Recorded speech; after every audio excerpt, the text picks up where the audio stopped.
Greetings, New Zealand naturopath Eric Bakker, author of Candida Crusher and formulator of the Candida range of dietary supplements. Thanks for checking out my videos. I really appreciate it out there. I'm getting lots of subscribers, I'm getting good comments. I really appreciate your support, and it's for people like you that I do these videos. I've seen patients for a long time now, and I'm really enjoying sharing some of my knowledge and information with you folks out there. So this is going to be quite a different video, quite an unusual one, in that it doesn't fit the mold. Okay, so it doesn't really fit what you would normally expect someone to talk about with health. I've read quite a lot of different books on various aspects on health and motivation, and I'm always trying to find new ways to break through to people. Now, we had a meet and greet day the other afternoon. Actually, we caught up with neighbours, and I met some new neighbours that have moved in our street, and a very cool guy. And I asked him what kind of a job he had, and he said, I was a parole officer for 20 years.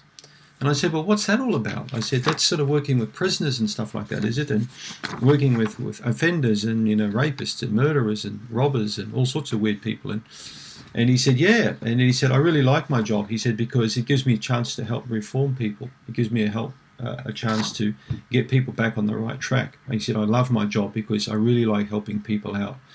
I said, well, that's quite interesting because I quite like my job, and I think there's a few parallels here between my kind of work and your kind of work. And he said, well, what do you mean by that? I said, well, actually, a lot of people I see need to go on probation or on parole too with the kind of work I do. And he said, well, how's that? And I said, well, sick people often need a time to readjust to get back into society again because they've been unwell for some time. So I sort of consider my work a little bit almost like what he does. Not that I'm calling you guys criminals out there. Please don't take that the wrong way.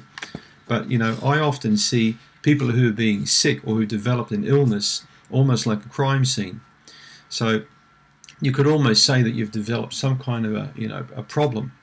And part of my role is really being like a kind of health detective to try and find out all the facts surrounding that crime scene, for want of a better word.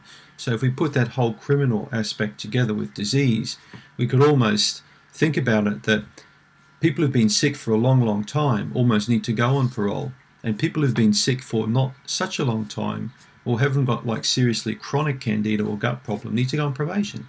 So let's explain a little bit about the difference between parole and probation.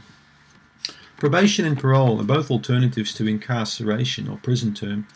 However, probation occurs prior to and often instead of jail or prison time, while parole is an early release from prison.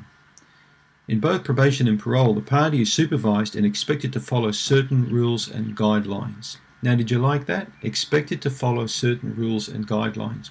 When you're trying to recover from chronic candida, and you've got an early release from prison time, i.e., many people in my business, I think, are what I call the food police or the candida Nazis, as I call them. This is forbidden. You can't do this, and you can't eat oats for breakfast. You can't eat gluten. It's almost like they're the sergeant major. And you're in jail and you're told what to do. Well, that's not how I work with people.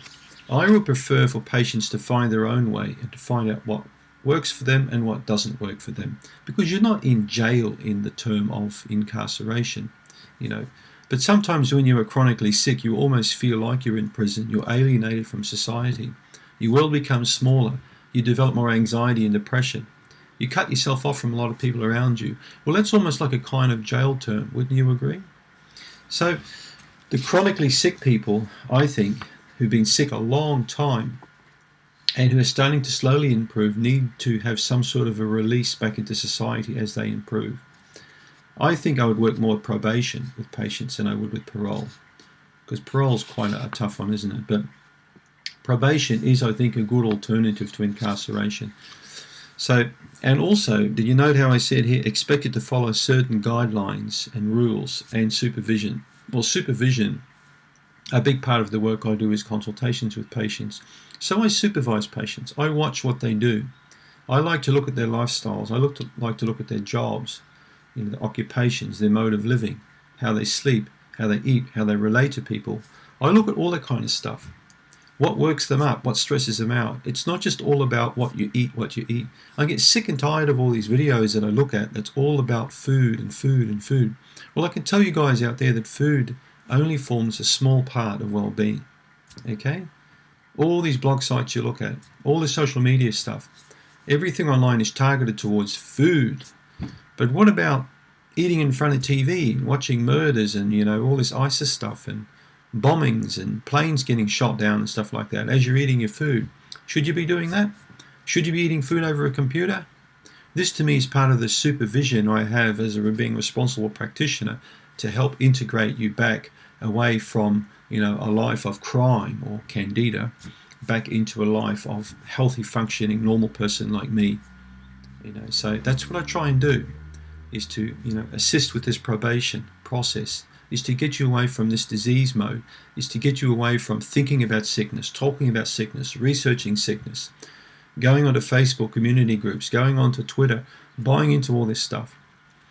The more you become sickness focused, the harder it will become for you to become wellness orientated. So that's one good important point I want to bring across with this video. So part of my hand-holding approach as a practitioner is to guide you away from a lot of this Dr. Google. I can see so many people making the same mistakes, calling me up. Oh my God, I saw some white specks in my stool. Have I got liver flukes? Or people start panicking and they freak out, One lady started to take a B vitamin complex and then emailed me saying that she was dying of kidney cancer.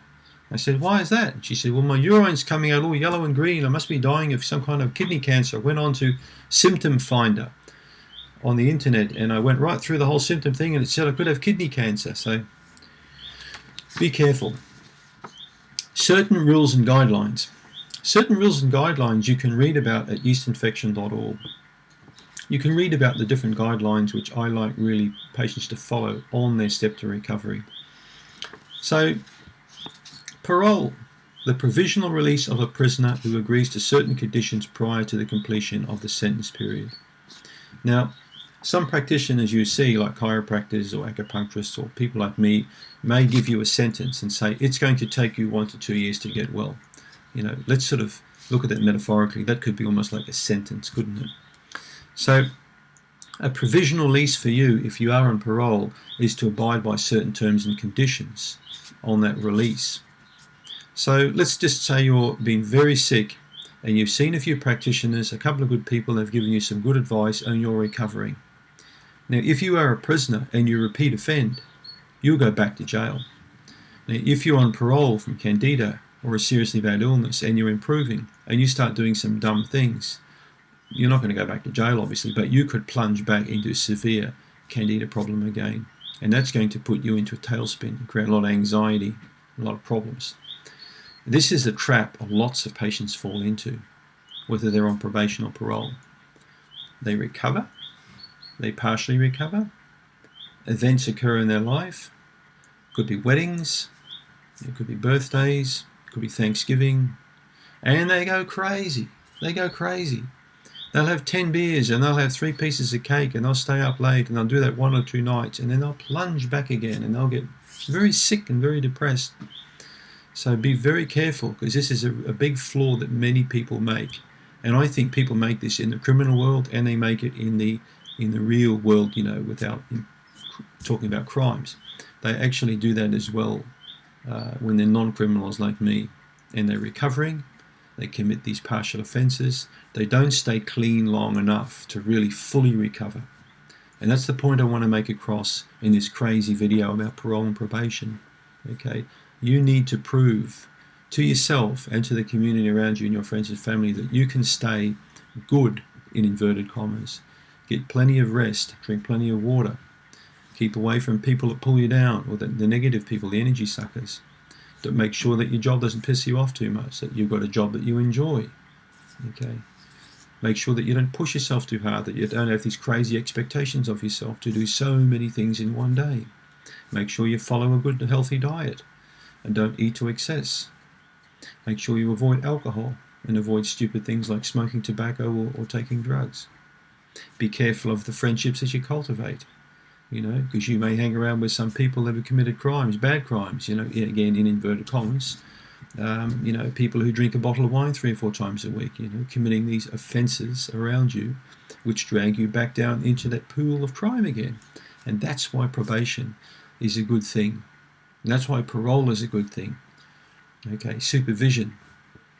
But you can supervise yourself or have a close friend supervise you and say, hey, come on, you're slipping off the track here. You need to tighten things up again.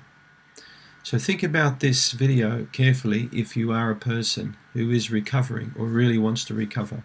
You know, do you need supervision? Can you supervise yourself?